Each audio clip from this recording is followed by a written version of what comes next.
ya, diajarkan oleh para ulama kita untuk mengagungkan Rasulullah SAW. Bahkan para ulama sampai menyusun satu kitab, ya, apabila seseorang menghina, seseorang merendahkan Nabi Muhammad SAW, disusun satu kitab khusus, ya, As-Saiful Maslul liman sabbar Rasul sallallahu alaihi wasallam. Dikarang satu kitab diantaranya yang berjudul As-Saiful Maslul. Ini satu pedang yang terhunus bagi orang-orang yang menghina, yang melecehkan, yang merendahkan Nabi Muhammad SAW.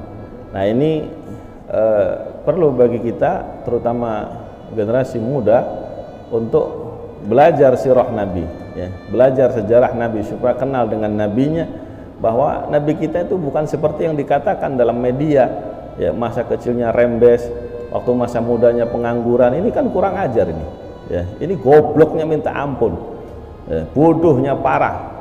Ini saya sebutkan di referensi, diantaranya di kitab Fiqhus Sirah li Sayyidina Al-Imam Asy-Syahid Asy-Syaikh Sa'id Ramadhan Al-Buti, bahwasanya Nabi sallallahu alaihi wasallam dan semua para anbiya, ma ba'atsallahu nabiyyan illa wara'al ghanam. Nabi sallallahu alaihi wasallam itu diberi sama Allah Subhanahu wa taala pilihan pekerjaan yang sangat mulia. Ini jangan dibilang lagi nanti, Nabi itu tukang pengembala masa mudanya. Pelecehan itu, gobloknya minta ampun. Makanya ngaji sama ulama, baca referensi yang benar, supaya kita ini, ya, bisa mengerti kenapa Nabi itu kok mengembala kambing, nggak mengembala kuda misalnya. Ini jangan bodoh-bodohan terus habis itu dibuat bahan apa, guyonan lagi, ya. Ini kan gobloknya minta ampun. Baca di sini, ya. Dalam hadis, ma ba'atsallahu nabiyyan, Allah tidak mengutus seorang nabi, siapapun yang bakal dijadikan nabi pasti dididik sama Allah dengan pelatihan yang berupa mengembalakan kambing. Apa hikmahnya?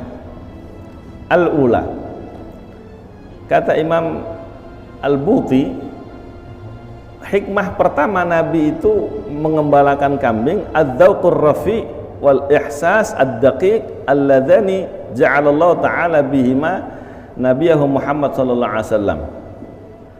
Yang pertama hikmahnya, pelajaran yang bisa diambil ini, kenapa Nabi sampai, ya, beliau inisiatif mulai umur 15 tahun. Bayangin, umur 15 tahun beliau sudah punya rasa empati yang tinggi, ya, terhadap pamannya. Wah, beliau memilih satu pekerjaan yang di situ sesuai dengan fitrah dan apa yang bakal beliau alami, yakni untuk menjadi seorang nabi. Allah Subhanahu wa taala memberikan kepada beliau perasaan yang tinggi, ya, yang mendalam, yang mana Allah jadikan keduanya itu pada Nabi Muhammad SAW sejak muda. Laqad kana ammuhu yahutuhu bil inati tammah. Dulu Nabi itu diperhatikan banget sama pamannya. Wa kana lahu fil hunuwi wasyafaqah kal abi syafuq. Pamannya Rasulullah SAW, Abu Thalib, itu di dalam, ya, kasih sayangnya, perhatiannya sebagaimana seorang ayah yang sangat perhatian sama Nabi sallallahu alaihi wasallam. Walaupun diperhatikan, dimanja, dilebihkan seperti itu, apakah Rasulullah terus nyantai begitu?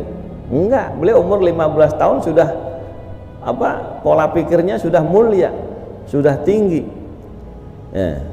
Walakinnahu sallallahu alaihi wasallam ma in anisa fi nafsihi al-qudra 'ala al-kasb hatta aqbala wa rubbama kanatil 'aidah allati yajtaniha min war'i 'amalihi alladhi ikhtarahu Allah lahu faidatan qalilah ghaira dhatin ahamiyah bin nisbah li 'ammihi Abi Thalib.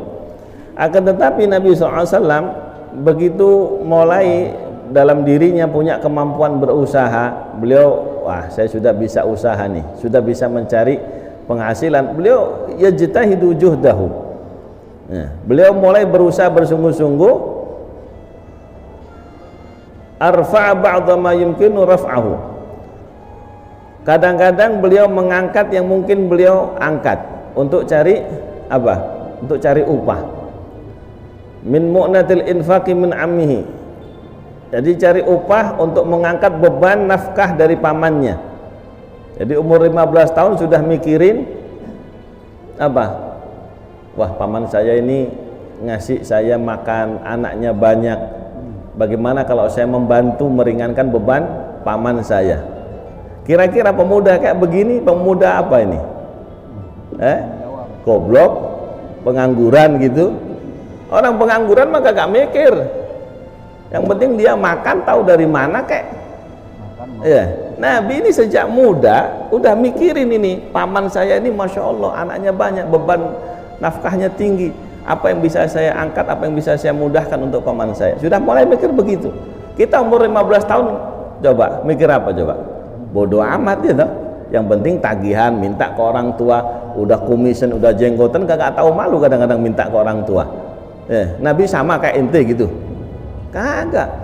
Nabi umur 15 tahun itu sudah mengerti tanggung jawab bagaimana membantu pamannya.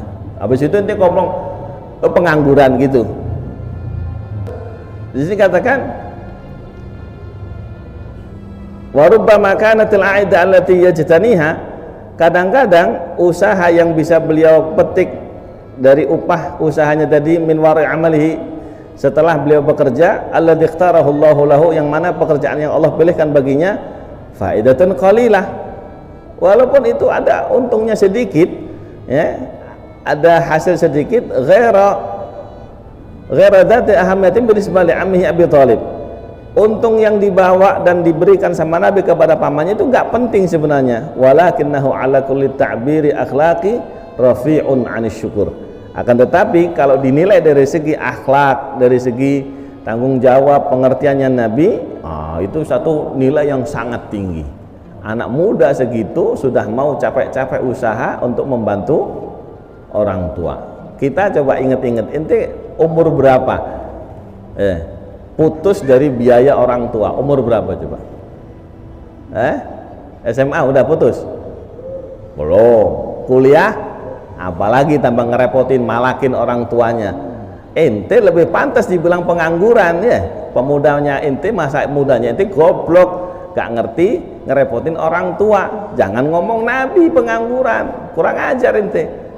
Ya, itu harus belajar lagi yang ngomong kayak begitu tuh. Harusnya ngaji, harusnya datang kayak begini nih di majelis-majelis seperti ini supaya ngerti sejarah, supaya tidak memalsukan ya kemuliaan sejarah Nabi kita Muhammad sallallahu alaihi wasallam. Wa badlul wus', dan dinilai dari akhlaknya itu patut untuk disyukuri. Beliau bersyukur, berterima kasih, dibalas pamannya dengan membantu. Ya, beliau menolong sebisanya. Wa syahamatan fit taba', itu termasuk satu sikap kepahlawanan. Nabi itu pahlawan, nggak mau ada sesuatu yang beliau bisa bantu terus kemudian diem aja, dibiarin aja. Beliau bisa bantu, beliau bisa nolong begitu. Wa birrun fil muamalah, dan itu satu kebaikan di dalam berinteraksi terhadap keluarganya, terhadap orang tuanya, yakni Sayyidina Abu Thalib.